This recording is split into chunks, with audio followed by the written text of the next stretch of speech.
p.m. The Road to G4 Volume 2, presented by EV Games and Jeep.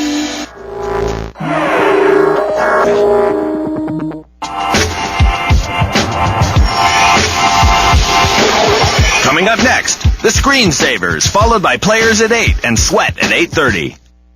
Coming up tonight, our favorite science fiction author, Bruce Sterling, is here with plenty of fodder for the water cooler. And we'll show you the highlights of this year's E3, plus better ways to receive your web-based email. Coming up in tonight's show. That's weird. Live from the Tech TV studios in San Francisco, it's the Screensavers!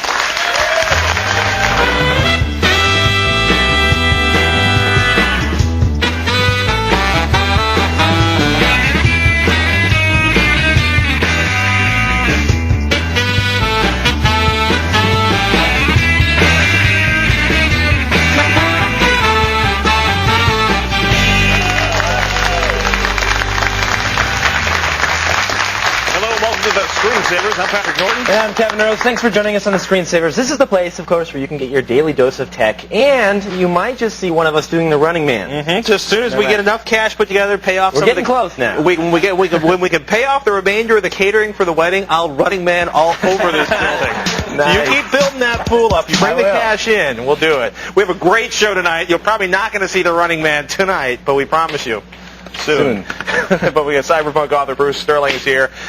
And, well, I was supposed to show you the best OS you never heard of. Yeah, I heard about that. Well, here's the deal. It's really cool. It's from some folks. Basically, it's Nitix.com as a source. Nitix. But the download we got, it said it was expired already. It's a trial version. And we want to find out if that's the way it's supposed to be or if... Well, I don't think that's the way it's supposed to be. I know, but it was still running. But we want to talk to them and get that straightened out before we unleash it on everybody. It's a variation of Unix then, or Linux, or it's what? It's a very interesting variation of Linux. I don't want to tell too much more because we're going to do the segment, but we just want to make sure the download's working right before we tell you all about it. Sounds good. Yeah. Sarah, what are you doing on the show today? Well, I know that a lot of people out there have Yahoo accounts. It's popular as Hotmail. It's free, web-based email. But I have a free download that will make checking your Yahoo mail on a regular basis much, much easier. Cooler, also free. Very cool. Yeah. Nice. Joshua, yes, is, of course, back from E3, as we know already. But yes, right now I'm finishing milking this bantha here in Star Wars. You're milking a bantha? I'm milking a bantha right now. It's relaxing as I begin to milk it. But I'm going to show you guys, I went to E3 last week, and so I've got the highlights, some of the biggest announcements. Maybe we'll hear about Doom 3, perhaps, or Half-Life 2, so I'll show you that later. So E3 is a video game gathering kind of show festival thing? World's biggest, right? Universe's biggest video game conference, E3. Cool. Very cool. And Fu, of course, is taking calls today. That I am. Thank you, fellas. The phone number to give me a call is 888-989-7879, and the email address to email us is thescreensavers@techtv.com. And I think I should have gone to E3. Just saying that. Back to you guys. I would have loved to go to E3. Well, but next year. Someday. Let's start with the tech news that caught our eye today. Sarah has the first story. First story, a group of independent chip testers found that Intel's newest processors run hotter and slower than their predecessors. Intel admits they've hit a thermal wall in their chip design. They're abandoning two advanced chip designs to focus on overcoming the effects of heat generated by the constant on-off movement in tiny switches in their current CPUs. Analysts say that Intel's heat problems give AMD a short-term advantage. That's kind of cool. Yeah, probably pretty frightening. I mean, it's not cool for Intel, but it's cool that AMD has a nice little advantage here going into this. Well, they've had a price advantage halfway since forever. At least everything but maybe their top one or two chips. Right, but now, they release these chips. They're higher clock speeds. Right. And so that kind of sucks. You go to buy a brand new CPU, you think it's faster. I don't know if it was actually slower in performance. That's the articles we saw were a little vague. Yeah, a little vague. Sometimes what we've seen is people hit a sort of a wall or a threshold of performance. Right. The chip's still faster, but they get like a megahertz. The clock rate is not necessarily the same thing as performance. Right. And sometimes the performance decreases, even though it's still faster because you've got just enough more clock. That's the whole AMD 64 slower megahertz, but yet on par with the latest Intel chips. Exactly, but that's because they're doing more work per clock cycle. If you start doing less work per clock cycle, then it starts to get really ugly in terms of performance. Interesting, though. Nonetheless, might be Intel's got their work cut out for them. We're going to be watching closely to see what happens with them in the next month. Yes, indeed. Next story, the FCC has approved new rules that will allow wireless communications in the space normally reserved for television broadcast channels. Tapping this unused TV frequency range will help bring high-speed internet and other wireless technologies to more users, especially those in remote areas. TV broadcasters who oppose the change, of course, fear that it might cause disruption of their signals. Yeah, radio broadcasters, they don't want the spaces between channels used for local radio stations or for micro broadcasting. Television people are like, this is going to ruin television broadcast reception. And it's like, well, you've heard of, they're called, what is it called, band guards, or guard bands, that are actually between each channel. Right. So supposedly on each side of a channel, there's a certain space that is used to prevent them from overlapping each other. So they're saying that these are going to run below 700 megahertz, which means that they'll go through trees and go through walls a lot better than your... It's VHF. It's a nice, long, broadcast area. But there's some problems, though, at the same time. From what I've read, and I talked to a couple of our engineers here, is that this Wi-Fi runs with 30 megahertz of space, whereas a channel runs at, I had it written down here, a typical channel runs at 6 megahertz of space. So you need 5 consecutive channels to equal that 30 megahertz of space, plus a buffer on each side. So you're going to have a bank of 7 channels in order to perform this. But if you're, I've lived in some of the big empty parts in the middle of the country where you have like one television channel and the rest of the bandwidth is used for nothing. This seems like a nice thing to use. That would be really cool, but it could also be a little problem. I mean, these people are going to have to pick the channels. And whoever is regulating this, whether it comes down to the local provider, if they overwrite your standard, a block of channels that you don't like the neighbor listening to their favorite show too loud, so you just click your Wi-Fi unit, all of a sudden their channels are out of the picture. Well, I think this is probably going to be implemented by commercial people, or it's going to be implemented by either community groups or something like that. It's not like you're going to be able to walk out to CompUSA and buy a 700 megahertz, broadband wireless system. So let's just hope that they regulate it the right way. And listen to you. You're like, protect the broadcast, I don't know. money. I'm just saying, I would hate to, lose people to lose their channels. I mean, that kind of sucks. But if there are no channels, it's a nice use for bandwidth. That is true. It's how many people don't have cable or a dish at this point? That's true. I don't know. You got a point. We don't want to see people's, Friends reruns getting stomped on. That's right. Thanks, Sarah. You're welcome. Have yourselves a merry little show. We'll do our best. Good. Corey joins us on the NetCam Network from Menasha, Wisconsin. Are you feeling merry, Corey? Yeah, but it's Menasha. I'm so sorry, Menasha. Well, that looks really distorted. How's Wisconsin? Yeah, it does look really distorted. It looks a little freakish, actually. You're looking blue and... Move your hand around a little bit. Sometimes that helps. It kind of refreshes the screen. Oh, wait a minute. There we go. In. There we go. That's not so... Well, that's really nice. You got a nose now. Yeah. Oh, there went the nose again. So how's Wisconsin this time of year? It's vaguely out of focus. Well, it's pretty crappy. It gets warm, then it gets cold, and it gets warm again. Yeah. So what's cold? Is cold like 2 degrees or like 40 degrees? 40 maybe. In winter, it's like, it gets down to maybe 10 below. Oof. So, 40 seems kind of warm compared to 10 below. So how can we help you today, Corey? Yeah, I was wondering, because my grandpa, he wants to get, since he has a dual processor motherboard, he wants to get 2 smaller processors, 2 866 megahertz, and he has a one big, gigahertz processor. And if he did that with the dual processors, he said he'd give me the gigahertz processor, so it's a pretty good deal. Yeah, it's a great deal for you. Yeah. So I was wondering if dual processors, even though if they're a little bit smaller, would be a lot better than having one big, chunky processor. So you're saying it's like 2 866 megahertz processor equal 1.6 or 1600 megahertz processor?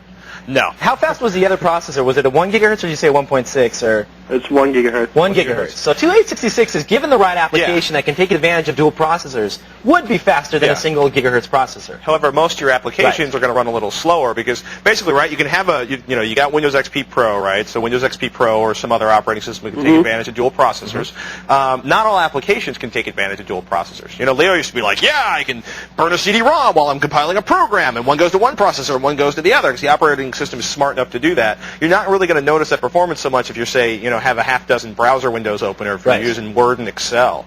Now, if you do have a specific application that is really processor intensive, on a dual processor machine, you can hit Control-Delete, right-click on the process ID, and assign it a microprocessor. So that's what we do in our LAN party machine. Sometimes when we run multiple games, we'll give each processor its own game to run. That's cool. And it's actually helped out performance-wise for us. But like you said, you don't want to take the time to do that. Most applications are not written specifically for that. Yeah, very few. I mean, unless your grandfather does a lot of 3D rendering or something like that. Photoshop or things of that nature that actually support those. They have to be threaded applications to take advantage of the dual processors. What kind of stuff does your grandfather like to do on the computer, Corey?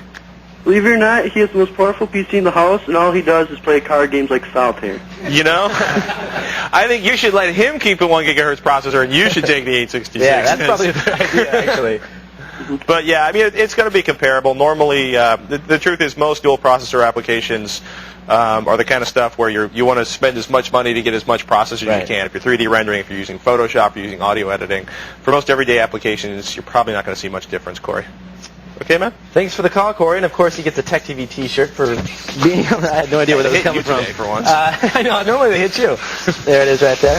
Very common question. A lot of people want dual processor. I know, but we just need applications that actually dual processor and 64-bit operating system and so much more. We're just getting started. Joshua brings you the inside look at the E3, the world's biggest gaming convention. And after the break, Bruce Sterling's going to share some insights from his new book, The Zenith Angle. Stay tuned.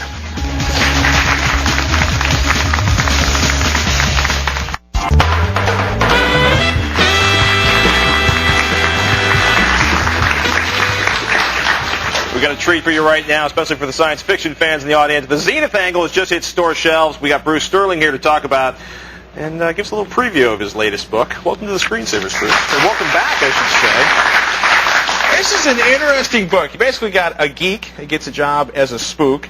The villain turns out to be a dot-commer or dot-commie, depending on how you're feeling about it. Where did this come from? Mostly from hanging out with geeks and spooks, Patrick. There's never been that much difference between the two of them, really, and they slide into one another, really, pretty easily. That's one of the things you point out is like you've got everything when you're talking about computer security and in the wake of 9/11 is like the big focus of the book, but you tie it in really interesting ways to what used to happen at the Skunks Works for I guess what is it Lockheed Martin and developing planes and just how entire levels of technology have been developed and either disposed of or forgotten of because nobody was allowed to talk about them. Right. Well, there have been people hanging out, technical people have been hanging out with the feds doing the hard work of the military for a long time, and my hero is from a long history of these guys. And I just thought it was time to have a techno-thriller where a true geek is a two-fisted action hero. Well, yeah, even gets into a fight with a. Oh, he gets into more than his share of fights. He finds his inner beast when he goes into the service of warfare. Is this a warning for other geeks that they should watch out for their inner beast, or just calling them to go out there and beat up military people? Well, it's something of a warning, but I think cyber war is war, and information warfare is warfare. And if you go and work for the military, you will become militarized. That's just the nature of the business. It doesn't matter how many times you hit the F1 function key. I mean, it's people like going back to like the missile silos in the the 50s and 60s and 70s. It's like you know what you're doing, right? But they made this very bland room. There's like A, B, or C was one of the I can't remember which missile program it was. And one of those means a city in some continent, right? But you don't know. It's just you get your orders. You look through the book. It's like okay, Delta, it's hit button A, it launches it. I mean, it seems like people tend to detach when they're talking about technology. I mean, we don't really think of laser guided bombs, versus somebody, wiping out the economy of a small country. I mean, where do we start thinking about cyber war or information war? When does it get more real? I think the key to that problem is that people make war with the way that they make wealth. People go to war with what they know how to do in everyday life.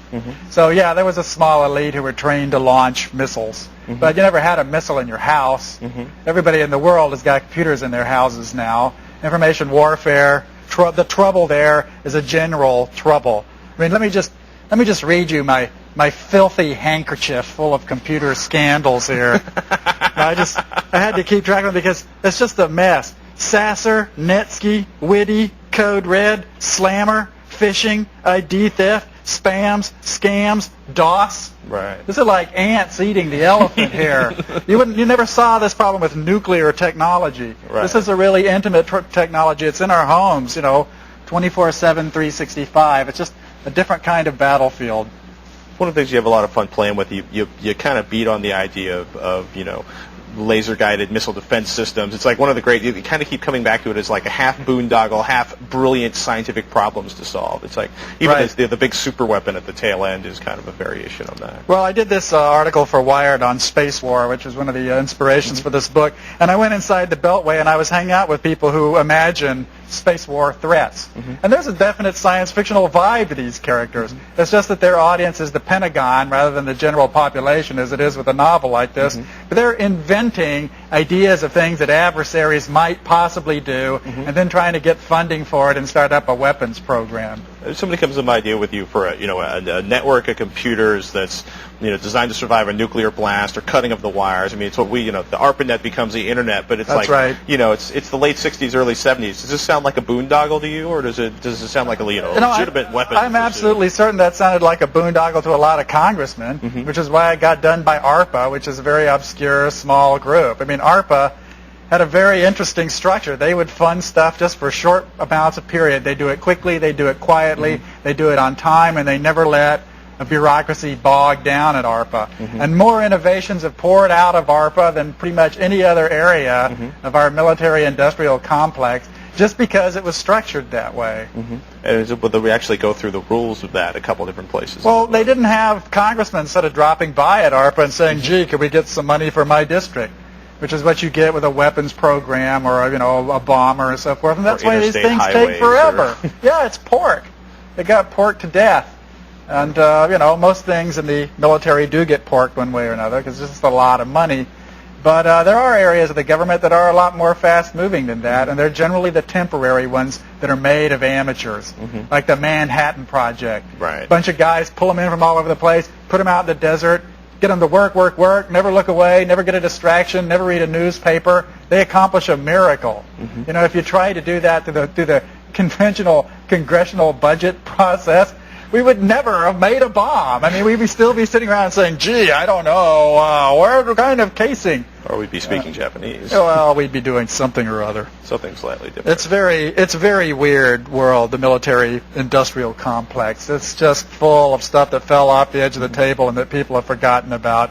There are more things that the National Security Agency have forgotten about than you could shake a stick at. It's just like the end of Raiders of the Lost Ark. Big where warehouses. They hammer the wooden crate shut and just sort of push it into a dark corner. Oh, man. Speaking of odd occurrences, you're blogging now for Wired. What are you doing? I don't really connect you with being a blogger. It's just on the flip side, I also think I've read some of the most peculiar things. The Dead Media Project back in the day, your stuff about Trenchard. I mean, but man, I'm digging my blog. I mean, I write novels. This is like my 13th book here. I've only been blogging for a couple of years. I mean, blogs are fresh and interesting to me. It's like doing stand-up comedy. It's mostly quips and blurbs. It's in a blog you don't have like a rising climax and a romantic interest and the part where the guy gets the girl at the end. You don't have to write 300 Look at that weird thing. Look at that weird thing. Holy cow, I can't believe what I just saw there. My blog's a surf blog. Very cool. Yeah, and it's full of material that's too weird even to make it into a science fiction novel. Which is really, having read this recently, you've got some pretty out there stuff in here. For more of it, where's the blog at? Well, man, I have to tell you that the most out there stuff in that book is stuff that actually exists. That's the stuff really that I made up. The stuff I made up in there is just stuff that sounds plausible. I'm scared. Where's the blog located at? Well, I don't know. I mean, it's tucked away somewhere in Lycos, the bowels of Lycos's, worldwide system there. It's blog.wired.com/Sterling. I think we can That's find the that. address. You can just Google it, man. Just Google anything.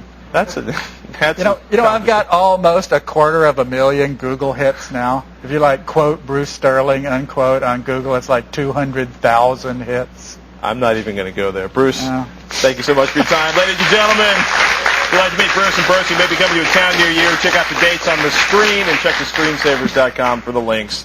Still to come, E3 is over. Brentano's got the highlights up next. Mike, our next caller, wants a video card. Find out if he plans to save some cash in the process or if it's a bad idea. Coming up when the Screensavers continues.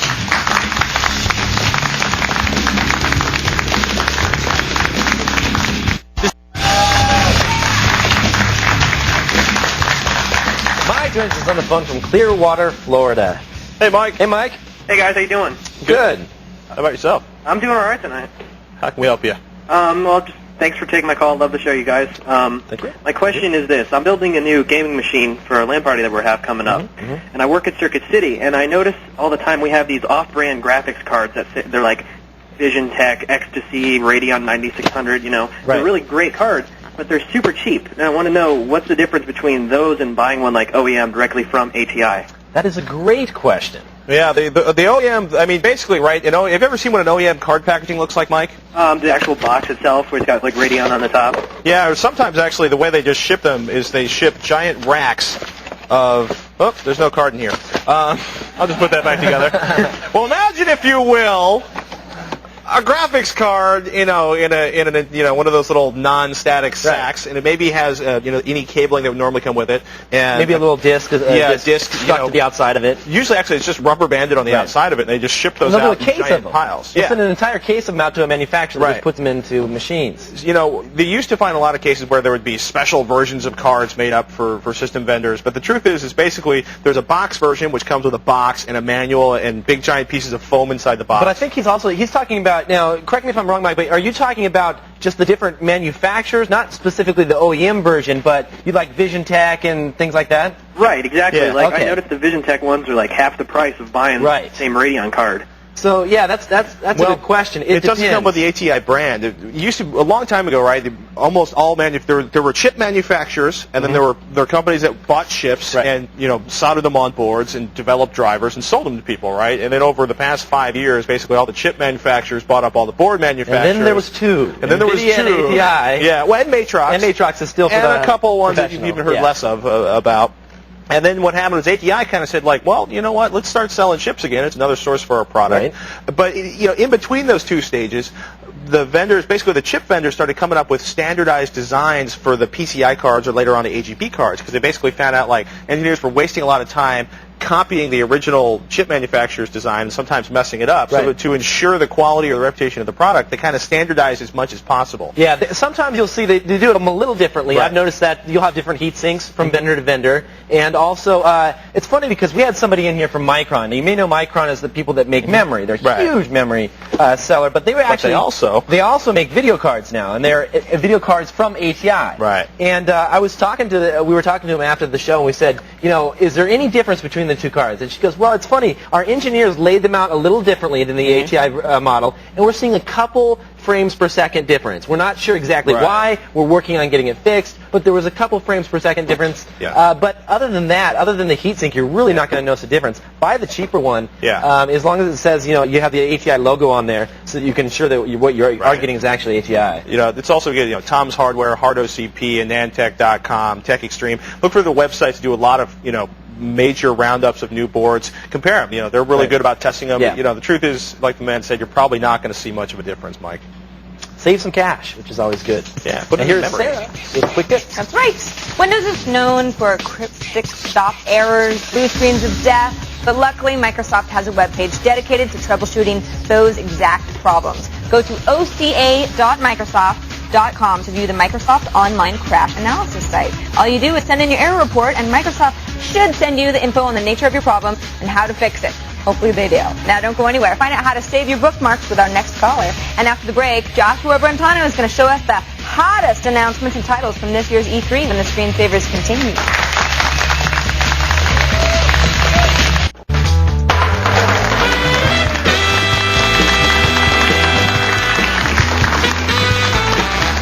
Welcome back to the Screensavers. I'm Kevin Rose. Coming up in this half hour, Leo will join us to help him spice up your webpage with any random quote. And Sarah shows you how to get your Yahoo Mail from a pop account for absolutely free. But now, last week, Joshua went down to E3 in Los Angeles. He was so lucky. Yes. And he got a glimpse at all the hottest upcoming gaming announcements. Let's take a look.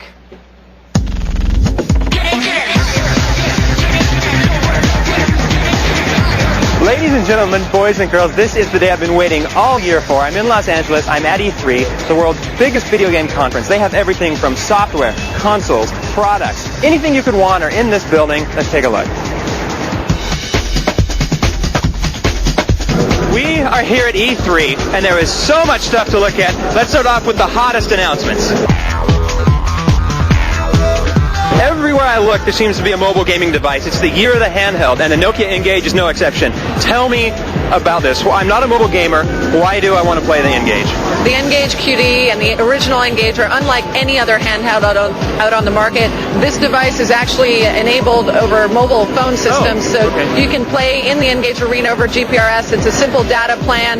You can do text messaging, you can do email on this device, and certainly playing games is a big part of how we connect with people worldwide. How many titles do you guys have so far?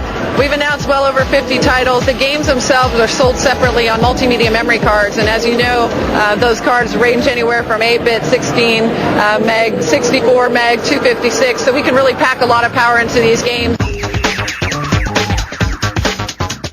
Another one of the big players in the mobile gaming or handheld gaming market is, of course, Nintendo, and they have their new DS. Give us a little overview of what the DS is. Well, this is the new Nintendo system. It's got 2 screens. Right. It's got 2 new inputs. It's got backwards compatibility. It also has 2 different processors.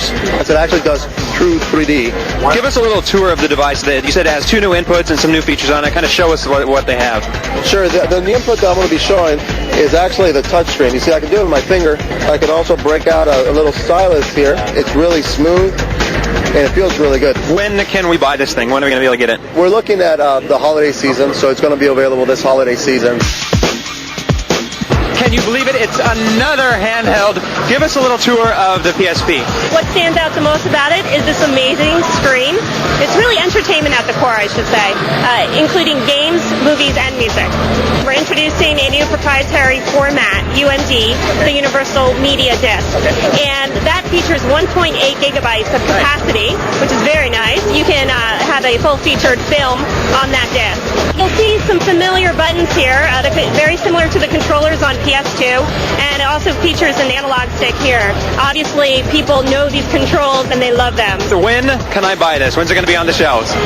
PSP will be available in Japan by the end of this year, and in North America and Europe in the first quarter of 2005.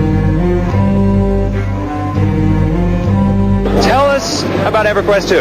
EverQuest 2 is a massively multiplayer online role-playing game set in the world of Norath 500 years after its predecessor, EQ Live. Okay. We're a parallel online universe. Tell us the coolest new features of EverQuest 2 that leave the people that played EverQuest 1 just drooling as far as gameplay goes. We have action. The combat's going to be a lot faster. The downtime's going to be minimized. You're going to be fighting a lot smarter AIs. They're going to learn from their mistakes. We'll have thousands of hours of gameplay. So that just gives you a magnitude order right there. That's one thing that I play Star Wars Galaxies. Hours and hours and hours of it. But the problem a lot of people run into is I ran out of content. How do you constantly keep that flow of content coming in? We're working hard to put a lot of content in at the base, but we're also focusing, one of the main focuses for EverQuest 2 is on the action and on the adventure. So you have to think and be tactical, and you're going to gain skill like that. We've been running the game for 5 years, so there's a lot of information we can draw from. But basically, we've designed the game to go out beyond level 50, up to level 200, basically, in terms of our systems. We may not actually get there in terms of the players, but that way we can balance and tune, with that in mind. When can I start playing it? When can I start playing it? Well, 2004 will be the year for that. We've all waited and waited for the anticipated release of Half-Life 2, but Valve has irked us year after year without a solid release date. When can we play, you ask? We still don't know. In the meantime, let's see what's cooking with Doom 3. Doom 3 is one of the most widely anticipated games people are waiting for. Tell us about it. Well, it's basically a retelling of the original Doom with our new technology, the new Doom 3 engine. And one of the cool things that we can do is really bring cinematic quality, almost pre-rendered style visuals in real time now. So you're able to play through an interactive horror film. Now, Doom 3 has kind of been long awaiting. We've been seeing glimpses of it on the internet and hearing bits and pieces about it. Why does it take so long for Doom 3 and games like this to finally reach the market? It has been a long development schedule. We've been working on it for 4 years now, which is certainly longer than we intended. But I think what we've used the time to put the game in the shape that we really wanted to deliver the experience that we sought out, which really just to scare the heck out of players. When are we going to see this on the shelves? When can I buy it? Well, we announced on Tuesday that the PC game is going to be coming out this summer, and then after the PC version is done, we'll have the Xbox version ship sometime thereafter. So apparently Alienware has some sort of top secret video card setup in here. I'm going to see if I can get in. Can I take a look? Will you let me in? Now, Alienware has a new system that has 2 video cards, and you think, hey, that's not a big deal. It's easy to put 2 video cards in a machine. But these 2 video cards, number 1, are PCI Express, and number 2, one's painting half the screen and the other one's painting the other half of the screen. Nelson, show us what you guys have going on here. Basically, we have a next-generation motherboard here that we co-designed. We have 2 video cards that are PCI Express and 2 PCI Express graphic slots. Over here, we have a video merger hub, which is our piece of hardware, which is synchronizing the signals between these video cards and outputting it to one monitor. I'm going to turn one off so you can see one half of the screen being generated by one video card. I'm going to turn the other one off so you can see the bottom half being generated by the other card. I'm going to put them both together, and you're going to see one signal seamless to the eye. When can I buy this? Late Q3, early Q4. We've seen a lot of stuff at E3 this year. It certainly seems to be the year of the handheld. We've seen console stuff, we've seen software, we saw EverQuest 2, we saw Doom 3. There is a lot of killer stuff here, but my favorites are still to come. We're talking about... Yeah. That looks awesome. The Alienware PC. It's really cool. The Alienware guy said that they get performance increases of 50 to 70% over 50 to 70%. 50 to 70%. Yeah. So that's going to be the machine to have if you're playing like Doom 3 or something like that. Right. Can we expect to see other motherboards come out like that? Not sure. That was they co-designed that one, right? Exactly. And it has an 800-watt power supply in it. Wow. So that's crazy. Does it need 800? Did they say that actually? They said it then. That's what you have to have. And there's no clue how much it's going to cost. It's probably going to be $6-7 grand. I don't know. It's got to be expensive. Yeah. That's crazy. That's cool though. Yep. Sounds And awesome. so these that I showed you here are some of the bigger announcements in the show. Tomorrow I've got some of my picks, my personal favorites that are there. They're a little different, a little not mainstream games, so I'll show those off tomorrow. Yeah. I want that PC. Now stay where you are.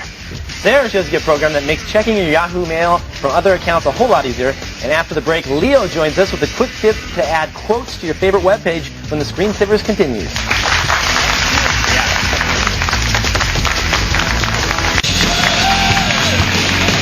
Check in with the fine folks over at Fresh Gear to find out what's coming up tonight. Well, hello. Hey, Stephanie. It's me. Hi. Hi. God, everybody's still talking about E3 and games. They are. We just had a huge demo. We just had a nice little segment Joshua did for us. I was watching it. Joshua did a great job. Yes, indeed. Fresh Gear is no exception. We're also talking about E3 and gaming fun.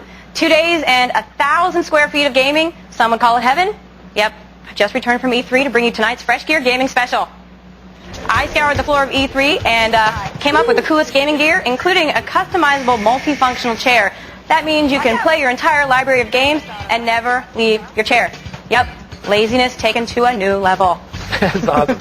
I'm glad that we sent so many people over there because there's just so much to see at E3. It's a huge There's no show. way we could have covered it all. It was crazy. I had a blast. I'd never been before.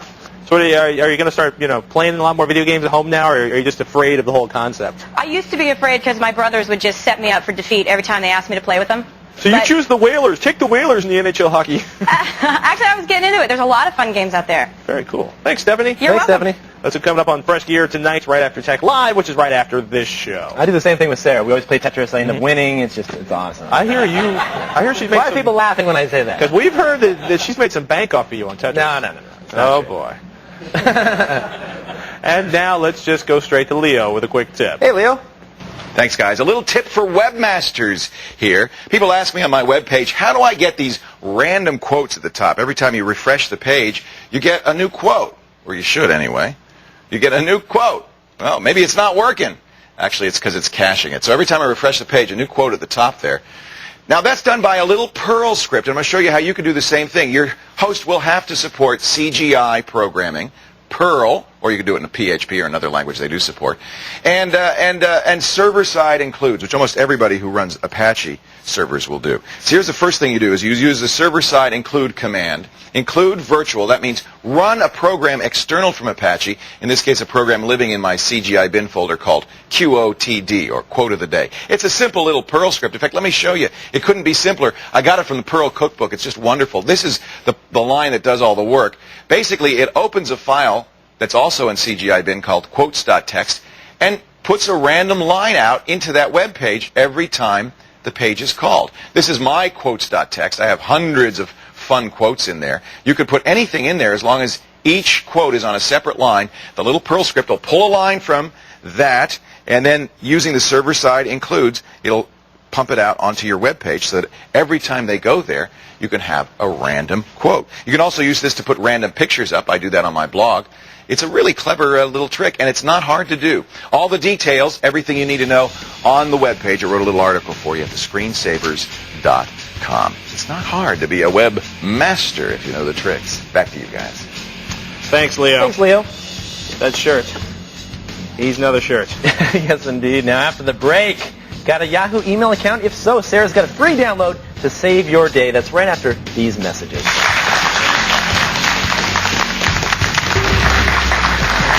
Be sure to catch tomorrow's show. Bert Monroy is back with an amazing tip to better your Photoshop technique, and you're going to learn how to upgrade the HD in your replay TV at your hard drive. Plus, Joshua is going to give you his top more obscure gaming picture me-3 is all coming up on tomorrow's Screensavers. Yes, indeed. Now it's time to check in with the P-Tipper. That's right. What's up, everybody? A few of you may have been lucky, like I was, to get one of those highly coveted Google Gmail accounts. But if you haven't, one of the most other popular web-based email accounts is a Yahoo account. There's Yahoo and there's Hotmail. I like Yahoo because it's always seemed less spammy, and of course it's free and you can actually send bigger attachments with Yahoo. But what if you want to access your Yahoo mail through a POP server using Outlook or Incredimail or any of those other email clients? Well, right now Yahoo charges $20 a year for that feature. If you're paying that, you're getting ripped off because today's download will do the same thing for free. It's called Yahoo Pops. Free download, totally free, and all it does is let you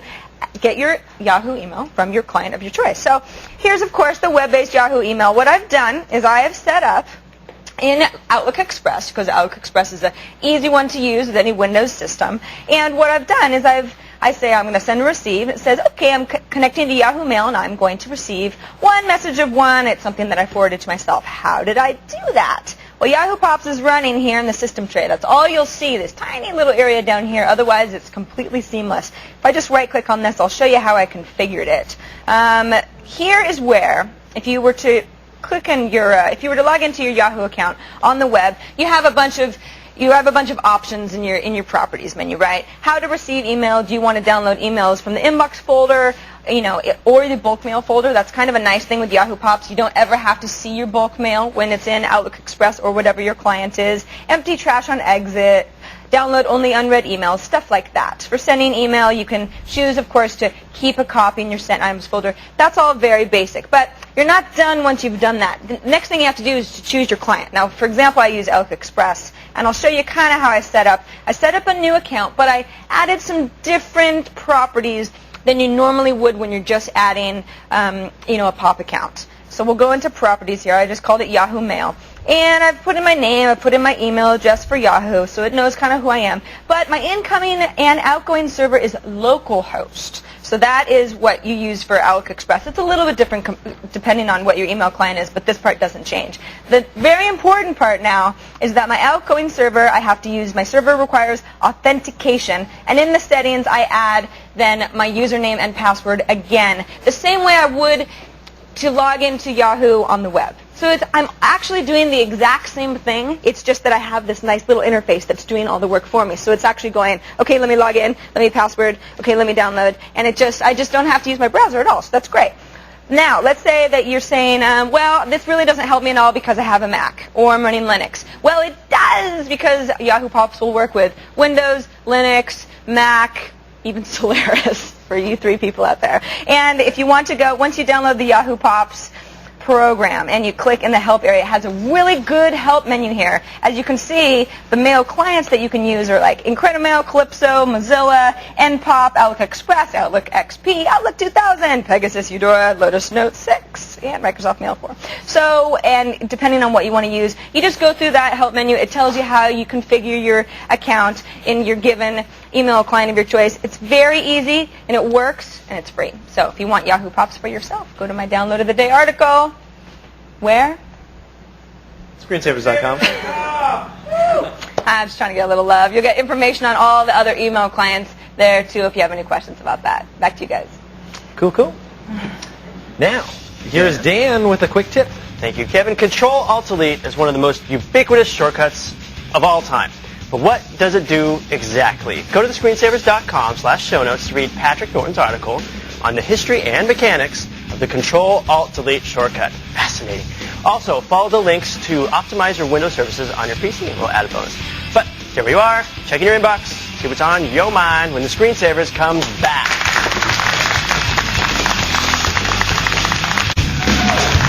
It's that time. Sarah, what's in the email pile? The first email comes from Azrael, who says, what is on Sarah's shirt? We're unsure if it's dandruff or some weird design like paint or something. This is fashion! This is fashion! Excuse me, what's I'm that? actually going to be completely honest. This woman who did this, see? It's not dandruff. It's very cool bleach, strategically placed on both sides of my shoulders. This woman who was acting as sort of a wardrobe stylist bought this for me, and I wear it because it's expensive. That is my answer. All right, moving on. Justin wants to know, I was looking at the music service from Walmart and noticed that it was in the WMA format, which is not supported by the Apple iPod. I was wondering if it's possible to convert the file, burn it to CD, then rip it to MP3. I want to play these songs on my iPod. Can you do it? I'm still stuck on the fact that she gets expensive wardrobe and we bring in our own shirts. You know, where all my money goes, where all my money goes. See, Kevin bought it. He's the wardrobe stylist. No, I'm not. Do not start that rumor. I have nothing to do with wardrobe style. Look at me. I wear the same thing every day. It's like, well, it's that or a T-shirt. You got two things, and you got more than one. We black each have T-shirt. like 10 shirts and like 4 pairs of pants. I think that's about it. Oh yeah, some like 2 pair of pants. We need to get a wardrobe stylist. That's the problem. Yeah, it's the wardrobe screensavers. Bleach lovers. Didn't they add the ability to convert WMA into AAC in the last version of iTunes? Correct. They did add that ability. So as long as it's unprotected. Yeah. If it's protected from Walmart, then it's not going to be able to get around that. But if you have an entire collection of WMA files, it's just a click of a button, it'll convert it. Right. You are going to get some quality loss because anytime you convert an audio format, especially from lossy to lossy, you're going to lose some information there. So the other thing you can try to do is you could burn the WMAs into a regular CD, and then you can rip the files off of the CD and then recompile them in AAC. But it's going to be the same problem. You're going to lose quality. Basically, you're kind of stuck until somebody comes up with a way to unlock WMA to transfer to an iPod. Yeah, from what I understand, though, I've read some of the rumor sites. The job says no way. They're never going to put WMA on the iPod. So I wonder why not. I wonder why not. Next one. Next one from Nick. On the segment where you showed how to make cheap Wi-Fi with the homemade antenna last week, can it be used to receive a Wi-Fi signal instead of sending one? Well, yeah, it automatically. Anytime you have a Wi-Fi connection at either end, the antenna is used for both receiving and sending. There's no such thing as a one-way Wi-Fi antenna. So it automatically. What about the laptop? Is there a way to make an adapter for that? So that I've seen some people create like little parabolas that they've glued on the back of the kinds that stick on the back of your PC. You can play around with designs, see what you can do. With the laptop, usually end up using an external antenna. That's it for this edition of Screensavers. I'm Kevin Rose. And I'm Patrick Norton. Thank you for joining us. We'd like to thank our guest, Bruce Sterling. And we'll see you next time. Have a good night.